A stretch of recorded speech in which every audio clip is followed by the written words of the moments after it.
အားလုံးပဲမင်္ဂလာပါကျွန်တော်တို့ဒီပွဲကတော့ကျွန်တော်တို့နာမည်ပြောပြီးအာရှကလာကျင်းစစ်ပွဲဖြစ်တယ်နောက်ပြီးတော့အုပ်စုအဆင့်သွားမယ်ပွဲလည်းဖြစ်တယ်နောက်ဆုံးကျွန်တော်ပထမဆုံးအနေနဲ့ဒါဖွင့်ပွဲလေးနဲ့အိမ်ခွင်းမှာကစားမယ်ဖြစ်တယ်ဆိုတော့ကျွန်တော်တို့ဒီအားသာချက်ရှိတာတော့ဒီကြတော့အားလုံးလည်းသိပြီးသားလည်းကျွန်တော်တို့ဒီ level ကအားလုံးသိပြီးသားပွင့်လင်းမြင်သာတဲ့ခေတ်ကြီးမှာကျွန်တော်တို့အားလုံးလည်းသိပြီးသားကျွန်တော် lead level နဲ့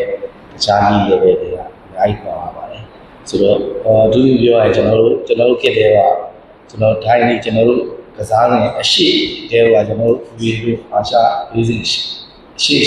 မှာလေကွာဒါထိုင်းနေဆိုတာဒါတို့အချင်းဆိုတာ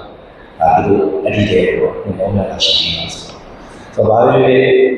ဒီကလေးဒါတိမာလေချွတ်လမ်းစားဒါအောင်လို့စားလေဘိုးလည်းဒီမှာလေ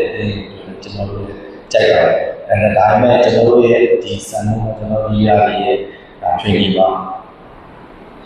ကျွန်တော်တို့သွားတဲ့ကျွန်တော်တို့ရဲ့ listening တိုင်းဒါမျိုးလေးတွေကြောင့်ကျွန်တော်တော့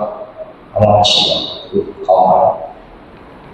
ဆိုတော့ကျွန်တော်တို့ဒီ player ပေါ်မှာပဲလုပ်တယ်ဘာလို့လဲဆိုတော့ကျွန်တော် listening national team ဆိုတာကျွန်တော်က super group အချိန်တစ်ပတ်ဥမာဒီကောင်ကြီး၄-၅ရက်နဲ့သူ့ရဲ့ fitness ကိုတော့ကျွန်တော်တို့ကအချိန်တိုးပြီးတော့ကျွန်တော်တို့ player တွေကျွန်တော်ကချင်းကပ်ရတယ်ဆိုတော့လက်ရှိအနေထားတော့ဒါကိုပဲကျွန်တော်တို့အဓိကထားပြီးဒါဒီတိုက်စစ်ကိုသွားမယ်ကန်စစ်မှာဘယ်လောက်ထိနှုံးသွားမယ်အစားဒီလိုကျွန်တော်တို့ပြောပြတာရှိပါတယ်ဆိုတော့လက်ပြန်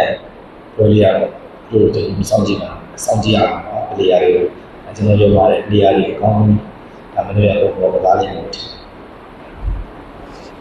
ဇူးပါကျေးဇူးပါ